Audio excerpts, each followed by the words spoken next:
Spoiler alert.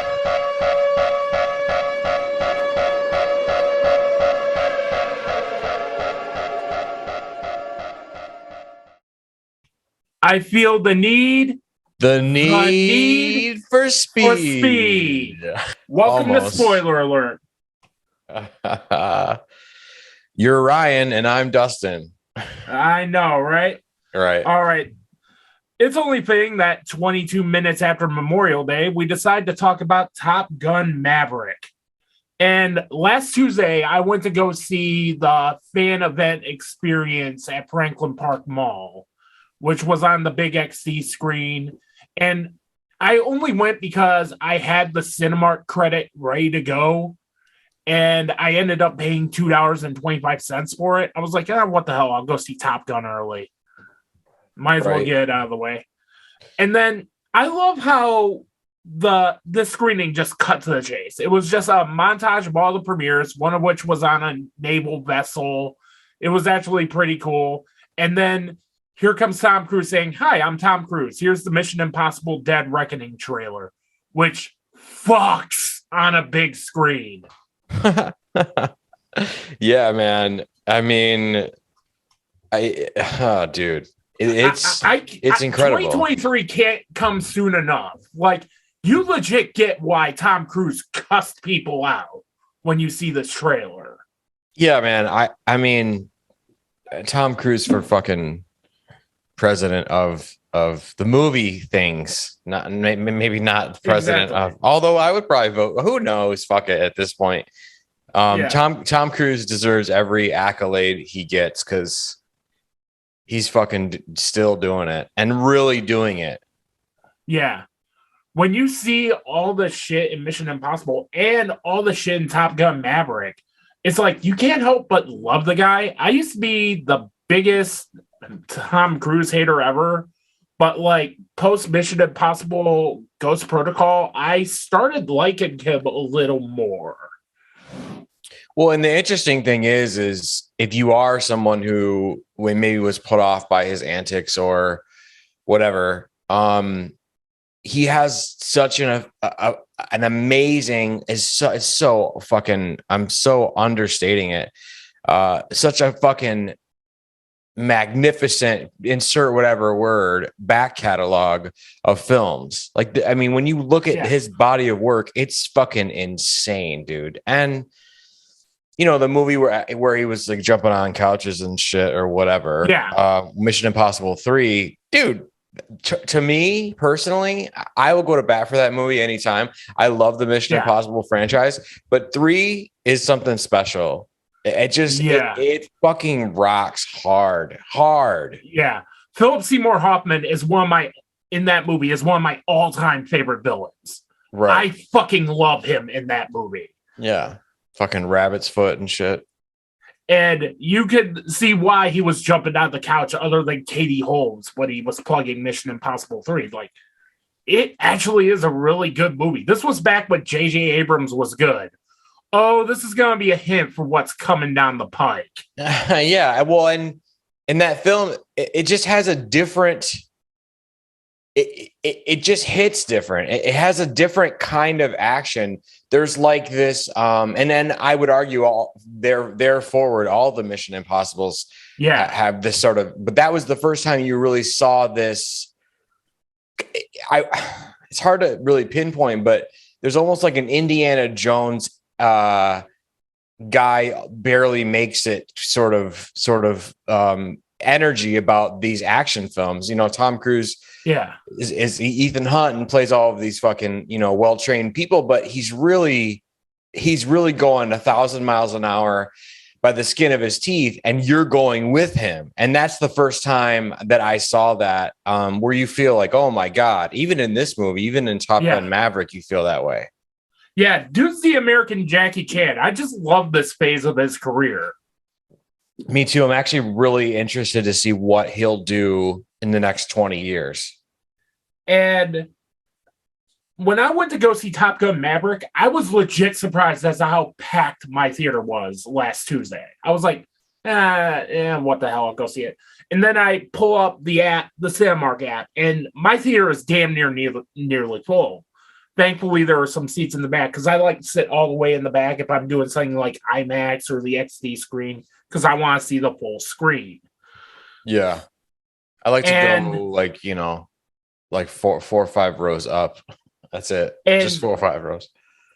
that crowd experience is what you need for Top Gun Maverick. This is a movie you see on the biggest screen possible with the biggest crowd, with the most reactive crowd. Yeah, well, I'm gonna put it to you this way: it's Memorial Day right now, or Yes. just ended or whatever. But I just came out of an IMAX screening here in Chicago. The 7 o'clock. I came out of the 7 o'clock, and when I went to get tickets today around 4 o'clock, there were 4 seats left in the IMAX 7 o'clock. So I grabbed a seat. And in that theater, any seat's good, but whatever. I grabbed a seat about midway up row. My seat was actually F16. So make all the There fucking you go. very fitting, right? How apropos. And so it was completely packed. It was a different, a lot of couples, a lot of older people, whatever. But this movie made, at last count, from what I saw or heard, 124 million domestic. And It actually dethroned, not to interrupt you, it dethroned Pirates of the Caribbean Dead Man's Chest at 157 million as of today. Dude, I just saw that. Anybody listening to this, look, this, I say this about all of them, but come on, you have to see this thing in IMAX. And I feel like they'll probably wind up showing a double feature 5-10 years from now, when they finally get to that place with IMAX where they can restring the, older pictures into larger prints or whatever the fuck. But they'll re-show this at some point in the future on IMAX. But this is like, really test the bounds. I mean, there were moments where he was taking the twists and turns in the jet where I thought, am I arching my neck left or right now? Like, what? Yeah. It was crazy, man. I've never felt that in a fucking theater. Even in my XD screening, I was feeling that too. Like, you are along for the ride with this movie. Yeah, you are. And it's a lot of fun. There's a lot of good story. They took, the first Top Gun. I actually watched it last night to familiarize. And I'm going to be honest, I put off watching it. First of all, I got really busy, but then I wasn't looking forward to watching the first Top Gun. And that might sound like sacrilege to some people, but to me, I didn't grow up with it. It was one of those films that was like, what was it, 84 when it came out? 86. Okay, so I was 5 years old. And so I sort of missed it. It wasn't, I had seen it when I was like a teenager or something, or when I was 10 or whatever it was, but I haven't seen it since. And so I went back and watched this one. And clearly, obviously I had to, because I was seeing the new one, but the second one is so good that it makes the first one even better. Yeah. Yeah. And I'm not like the biggest fan of Top Gun, but if you're a physical media collector, you have this in your collection. And I just bought the Top Gun on Blu-ray last year because it was on sale for like $7 at a Black Friday sale. I was at Walmart. I just grabbed it. What the hell, $7? Throw it in the cart. Right. And I rewatched Top Gun. It's like one of those movies I watch when either nothing is on or it's been a while and I'm kind of in the mood. Right. When you feel the need for speed. Exactly. But Top Gun Maverick is actually pretty good. I like Top Gun Maverick better than the original Top Gun because in Top Gun Maverick, it's in the first Top Gun movie, it's like, look at all this cool shit. And then you have this third act that feels like an afterthought because the Navy really wanted to recruit people with this movie to the point that they actually had recruitment bases outside of theaters. They had naval recruits outside of theaters. Yeah. Well, the first one is difficult for me because it's like it's very it's it you almost have to like there's a story there, obviously, but it's Yeah. like it's almost like it doesn't in some ways, if you just sort of watch it for the popcorn of it all, you wind up coming out of it like, oh wow, I feel for Goose and his wife and that sucks or whatever. But it was one of those things that, it was the 80s. So they had to really, fine tune and snip a lot of the stuff. If Top Gun was made today, it would be that 2.5 hour, thing that we whatever. But it's like the pink sky, California, everybody's sweaty, dream. And like, if you watch Top Gun almost as like a fever dream, right? With heart, like an 80s fever dream with heart. It's fun. It's a killer movie. But if you're like really going into it with a microscope or a magnifying glass looking for, whatever, it's not like fine cinema. But this film, exactly, it makes you want to go back and watch the first one almost. Yeah. Top Gun for me is a 3 out of 5. Yeah, it does have its issues, but I still like it. Whereas Top Gun Maverick fleshes out Maverick's character way better. Mm-hmm.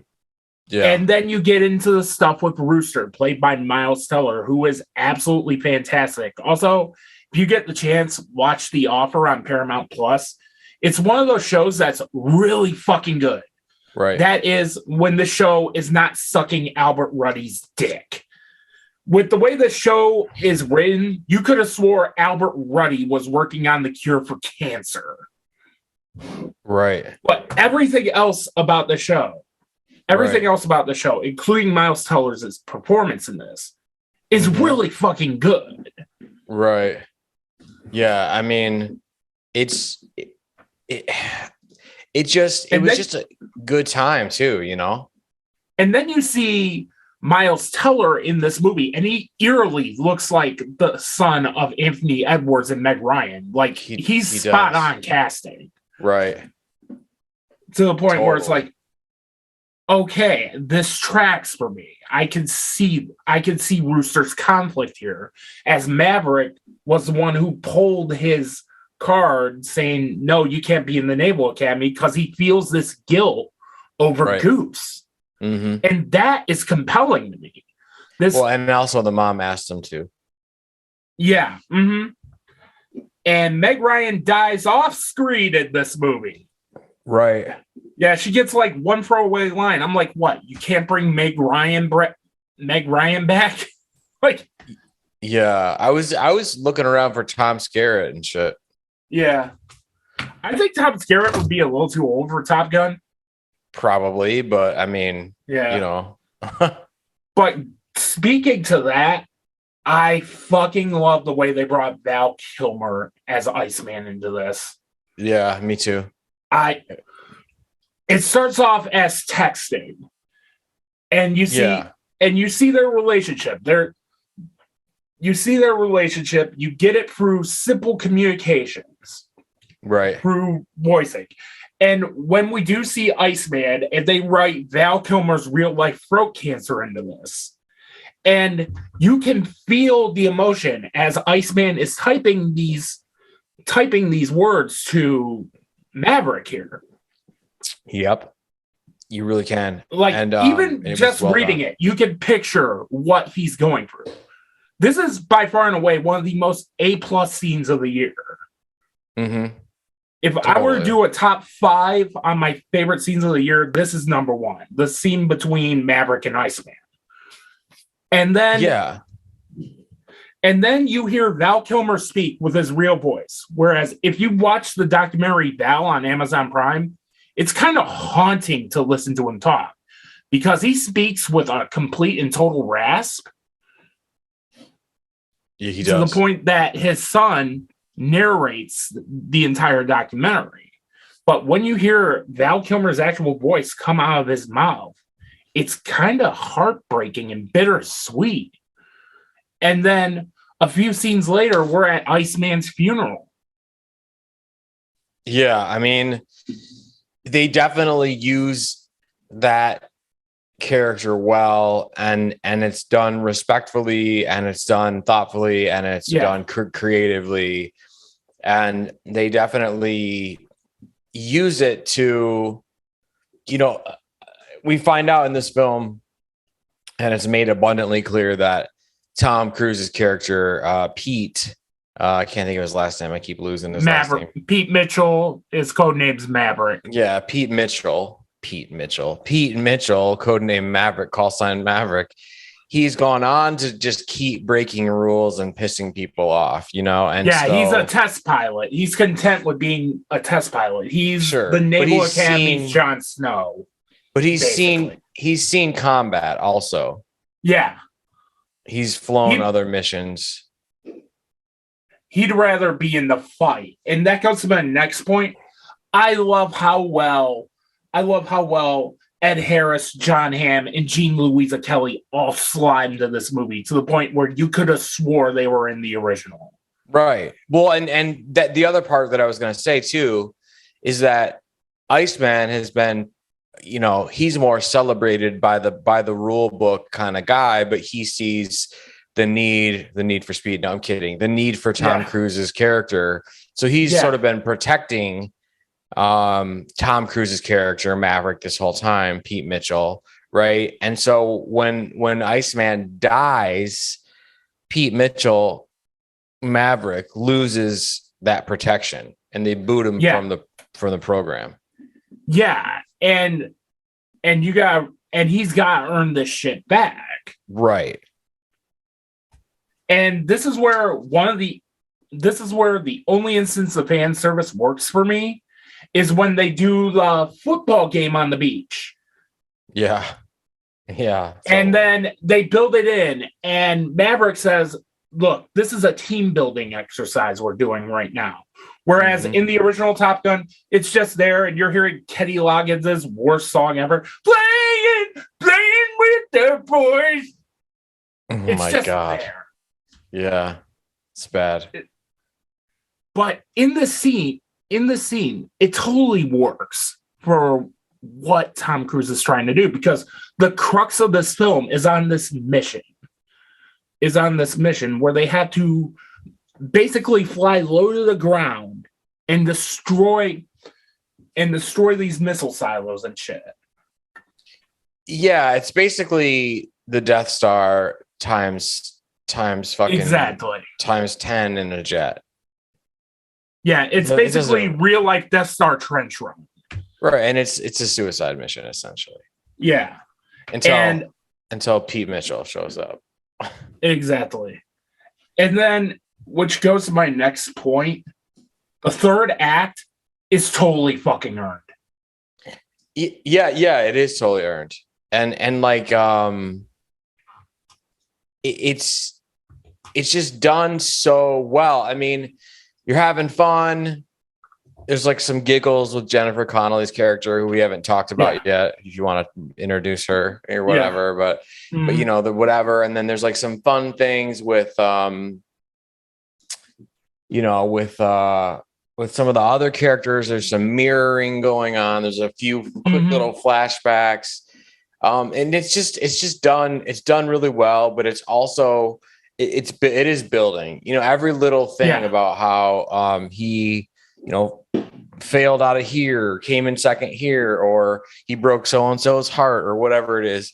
Yeah. It's all building a past, quickly building a past over these last 40 years, or nearly 40 years of this man's life. And, you see inside Tom Cruise's like private garage or wherever he's at, with all the motorcycles and the fucking, it's photos from the past and all that. Yeah. So they build all this stuff to earn this final blowout. Yeah. And my God, what a third act climax. Oh man. In which Maverick's got to rescue Rooster. Yep. Kind of. And yeah, exactly. Kind of. I saw it last Tuesday. I'm trying to refamiliarize myself as I go. Yeah, like he chooses Goose's son to go with him and be his wingman. And his whole thing was he didn't want Goose to get killed. Well, first of all, nobody thought that this mission could even be done. And so Tom Cruise steals a fucking $40 million jet or $50 million jet or whatever and goes and flies it and proves that it can be done. So then the military is like, hey, you should be team leader and pick your fucking choice out of these kids you've been training. Yeah. So he picks Goose's son to be his wingman. They pull the mission off, right? And then Goose's son, Rooster, is about to be blown up, and Tom Cruise, Pete Mitchell, Maverick, puts his jet in harm's way, gets blown up, and goes down over this mysteriously, purposely, like painfully, purposely vague foreign country. They go out of their way to say it's not Russia. Exactly. In the first Top Gun and in this Top Gun, they go painfully out of the way to suggest that it's not Russia. Yeah. The pilots don't even talk and shit. And the other thing I do love about this too, aside from the third act, is how well developed these new characters are. I like these new characters better than in the original because I can only name 4 off the top of my head from Top Gun: Maverick, Goose, Iceman, Charlie. Yeah, I mean, because initially I think they were supposed to not be characters. You know what I'm saying? Like, some of the call signs in this film were cool and timely, like fanboy. With the Star Trek lettering. I didn't notice that, but fanboy, Bob, Hangman. I just like that Bob doesn't have a call signal. He just calls himself Bob. Yeah. And it's right on his helmet too. He's probably my favorite out of all of them. Because he's just a lovable nerd. I just love it. I just love lovable nerds like this. Whereas in the original Top Gun, it's like they really don't have any personality. No, because I think those films, if you look at most films in the 80s, and I was just having this conversation with my Uber driver actually on the way to the movie. The things that they were doing in the original Top Gun, you couldn't do nowadays because the audiences have gotten smarter. The times have changed, right? Mm-hmm. So like the 80s films are like a function of being a product. Like we don't want to take too much time talking about what really happened with Maverick's dad, which they never address in either film, right? They just, especially given the military was really pumping money into this. Sure. And so they didn't develop those characters. Like even though Goose was killed in a training accident and we met his wife, we only met her for like an on-screen total of like, 240 seconds, mm-hmm. and so those 80s movies they can feel rather quick, and the whole, the relationship with Tom Cruise and Kelly McGillis. McGillis from the first one. There's all sorts of weird sorts of writing holes that are going on there in the first one. Yeah. So that's the thing about the 80s. It's those films, a lot of them are just like these products where nowadays, like we need to know why he flies that way. We need to know why, how the hero got his suit. And we need to because us as an audience, we've gotten smarter when it comes to storytelling. So that's why this film is really a lot more fleshed out than the first one.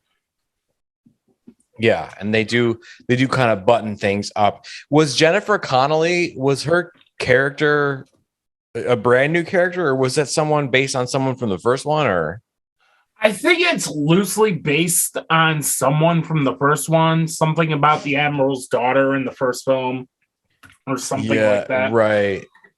Yeah, her name's Penny, so I'll have to Google that's one of my main cons with this movie. Like, I like this movie. I don't 100% love this movie. Yeah. And that's one of my main cons with Penny. Like, she's just there. She's just a one-dimensional love interest. Whereas I liked Phoenix more as a character. I wanted Phoenix, one of the female cadets. Yeah. I wanted to know more about that character. Whereas Penny is just like, she's just there to be Tom Cruise's love interest. I think your buddy John Campea fucking felt the same way. Yeah. But I don't know. I mean, she does reflect a lot of his age and a lot of his past back to him. And that's the one thing I do like about this, that this is fairly age appropriate for Tom Cruise. It's not like they say cast Zendaya as his love interest. Oh my God. Could you imagine? Maverick. Oh. Could you imagine if they, dude? Yeah. That'd be crazy. Mm-hmm. And I like that they went with someone more age appropriate. And she's really good in the movie. She's doing what she can with this material. Right. I just wanted more from this character. Yeah. Well, maybe we'll get a fucking Penny spinoff on Amazon Prime next fall. Paramount Plus. Paramount Plus. Yeah. Well, I mean, that begs the question, okay? You have this 40-year-old IP. It's beloved, right? It's kind of corny because it's the 80s, whatever. They just dropped a sequel on Memorial Day weekend, and it was the biggest opening of a movie ever outside of superhero movies. And it actually pulled in the 40 and over crowd for the first time in since before the pandemic. Yep. And so Memorial Day weekend. That's what this is breaking all age gaps and barriers too. Sure. So now that they've done the 157 million opening weekend, they probably did another 100 million globally overseas, right? You got 40-year-olds back in the seat at the theaters. You don't just walk away from Top Gun, Tom Cruise. What do you do now? What do you do now? Where do you take this? Well, the story does lend itself quite nicely, actually, to a third part. Yeah. And I'd be interested to see that third part, especially if they take Aaron fucking Kruger, the writer of Transformers Revenge of the Fallen, off of this, in which he just keeps jamming fucking member berries in this movie. Remember Iceman? Remember Goose? Remember the volleyball scene? Oh God. Well, dude, it can't be that bad if you liked it enough to give it a 3 or whatever. Yeah. It's like, it's just, at times it's just the same movie over again. Like the opening title sequence, which is Harold Faltermeyer's score, and with the exact seg to Danger Zone, which is nearly shot for shot. Yeah, but dude, I think it came across as earned. Like you said, even the beginning came across as earned because I feel like we knew we were going to get a quality picture. And if you're seeing this in IMAX, dude, you're already, you're already there. You're like ready to go, man. This thing's got good reviews. You're in the fucking seat. It's packed. Hopefully no one in the theater is coughing. To remind you of COVID and whatever. I hate that when somebody coughs. I'm like, oh God, we're all gonna get sick and die. Yeah, fuck, sucks. I work in a restaurant setting. Anytime I hear a cough, I'm about ready to choke slam somebody. Oh yeah, or just run out the fucking back door screaming the whole way home. And then there are scenes where it's just like, I saw this in Top Gun already, like how they just did the opening title word for word from the first film, or doing the Maverick and Penny fully clothed sex scene to Lady Gaga's new song that's clearly a rip on Take My Breath Away. Right. Hold My Hand or something. Yeah. And I did listen to it. To be fair, it's really good. I do kind of have a guilty pleasure for 80s movie soundtracks. Hell yeah. Like, I actually have Flashdance, Footloose, and Top Gun all on vinyl. I love the hell out of those soundtracks, unironically. Wow. That's awesome. And Dirty Dancing, yeah. That's pretty awesome. Yeah. It's pretty goddamn awesome. The Uber driver had like Disney radio on, was blaring Beauty and the Beast on the way there. So I wasn't. I was like, oh, it's all right though. Fuck it at this point. My nephew just discovered my nephew just discovered my Spotify, and he's having a good time with it. And it's like I go to play my on repeat on Spotify, and it comes up, and this Florida Georgia Line song comes up, and I'm like, God, I fucking hate Florida Georgia Line. What the shit is this doing on my on repeat? And then I notice PS4. I'm like, okay, Jeff. Oh no, yeah. Yeah. But honestly, there is a 5-star film, borderline Criterion Collection entry with Top Gun Maverick. Yeah. Because I was on board for most of this movie. And then in comes Aaron Kruger with these memorabilia moments. Like even in the Iceman Maverick scene, where they have this beautiful moment together. And then it immediately cuts to the ending of the first Top Gun. I'm like, I don't need to see the ending of Top Gun. I get what's going on here. Mm-hmm.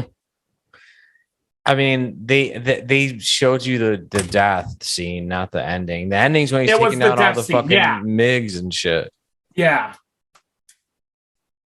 It was, but it was something like that, where it just like cuts to that scene, and I'm like, I already understand the relationship. Stop. Well, Ryan, and I mean, I get it. I know, but I think this movie, this is a sequel that's 37 years later, and I think some people may not have done what I did, which was watch the first one on Netflix the evening before they went to see the new one, and they might need they might need a reminder of how things went down, and so I think for my taste, it was done pretty well.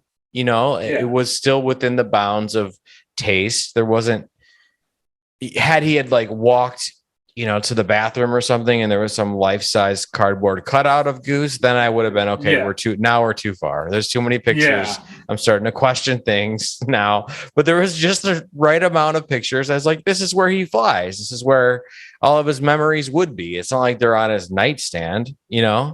So okay, I'm still in. So I think it's still done in good taste. Yeah, I do too. But I was more invested in the stuff when Eric Singer and Christopher McQuarrie were writing the script. Well, how do you know who wrote what?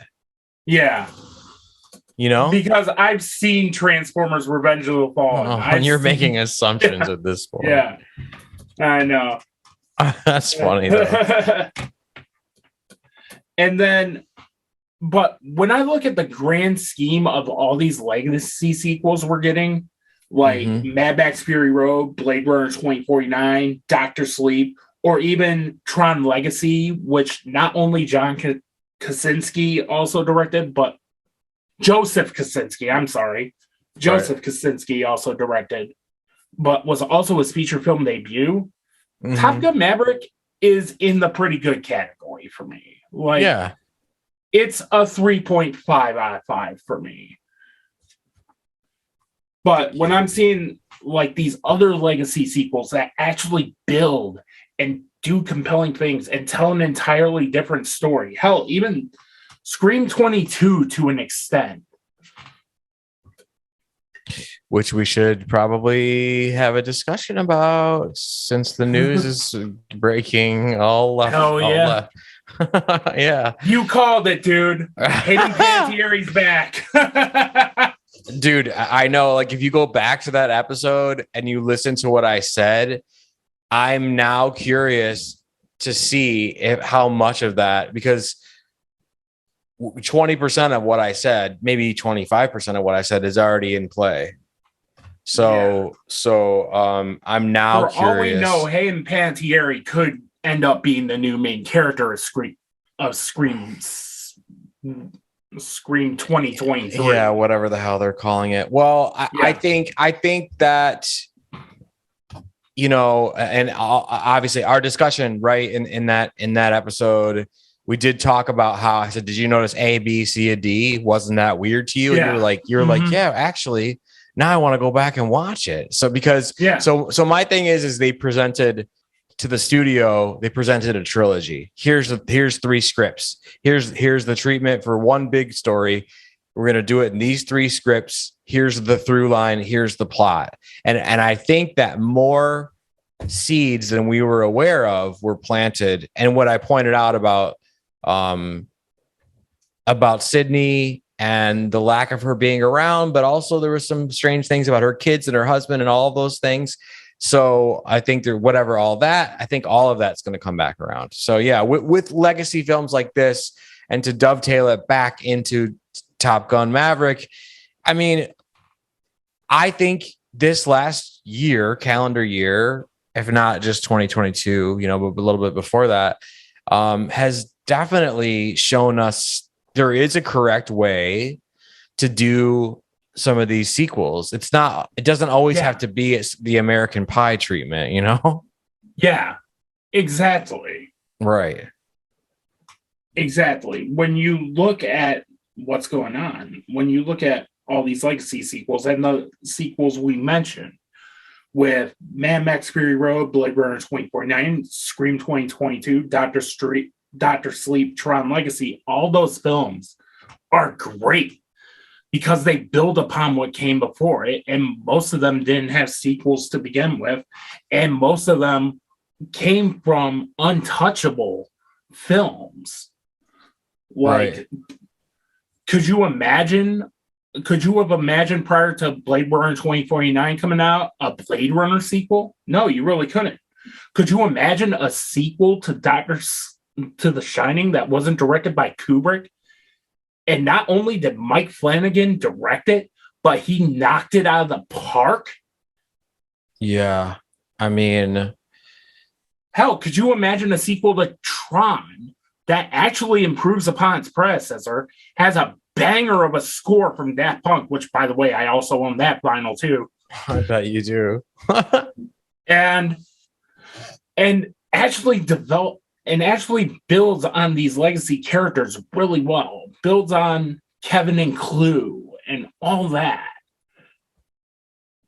And now you have Top Gun Maverick, which is this beautiful, glorious, old school 80s action film produced by Jerry Bruckheimer.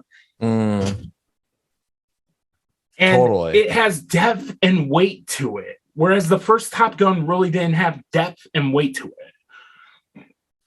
Yeah, no, at all. It was very like I said, just like very slim on emotion. Yeah, of course, you had the goose dying stuff and Tom Cruise is breaking records and whatever, but there wasn't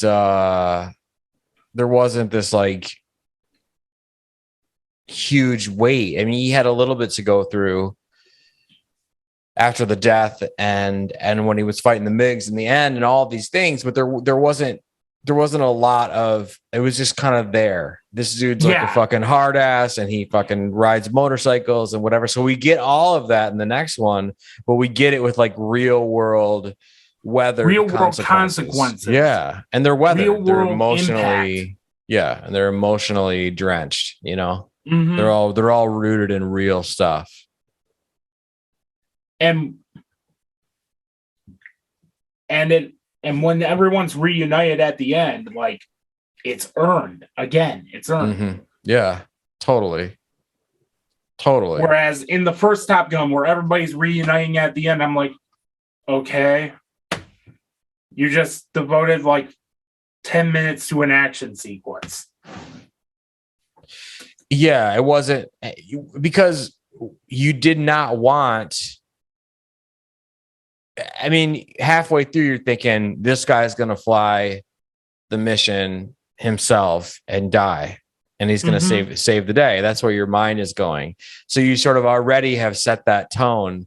Oh, this is they keep talking about how he doesn't have a family. He doesn't have a fucking children. They even say it, he's haunted by the death of this guy. He still thinks it's his fault, like, oh, whatever. So the logical thing. So you think in your head, this guy's going to die in the end. So all of a sudden you're really rooting. And then halfway through, when he has the conversation with Penny, the bar owner, he already broke her heart because the daughter says, don't break my mom's heart again. So you have that emotional weight. And the two of them are talking just before that.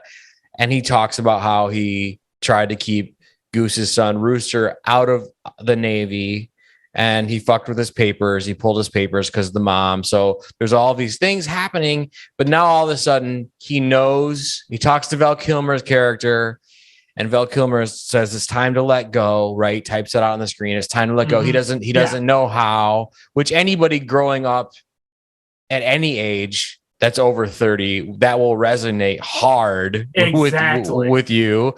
So now all of a sudden he knows that he has to turn Rooster into the fucking hot dog hero and let go of that life, right? But he doesn't know how.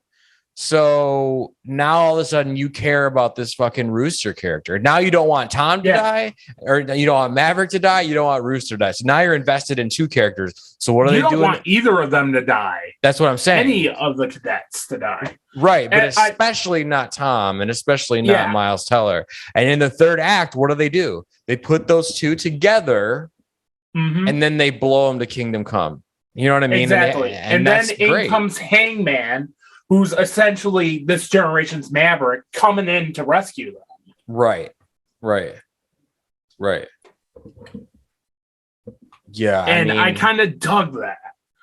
It was great. Because that dude was grounded and sort of sitting there like, God damn it, I'm happy, but I wish I was there. And then he got to be there. So out of 5, what would you give this? Dude, I'm giving this fucking thing a 4. I had a blast with this. Yeah. I had fun in there. I was emotionally, blown out all over the place with Val Kilmer and then this and then whatever. So I'm giving this thing a solid 4. Go see this thing and the biggest fucking IMAX, loudest fucking thing you can find, and hold on for dear life, because it's a great film. If gas weren't so super expensive, I probably would have went to go see this in IMAX. Dude, but you live in Chicago. You probably have like 20 IMAXs near you. No, I don't. I have one. It's 3 miles away, which if I really wanted to, I could walk, but I never time it out right. And Ubers are, trust me, dude, I guarantee you it was more expensive than if I would have driven back to Toledo to see it, or to Detroit, because it was, it's $20 to go there at a certain time and whatever. So, but I go see a movie in IMAX once a month, right? Maybe twice if it's Batman or something. And then I have a theater. I literally have a movie theater that's 5 blocks from me.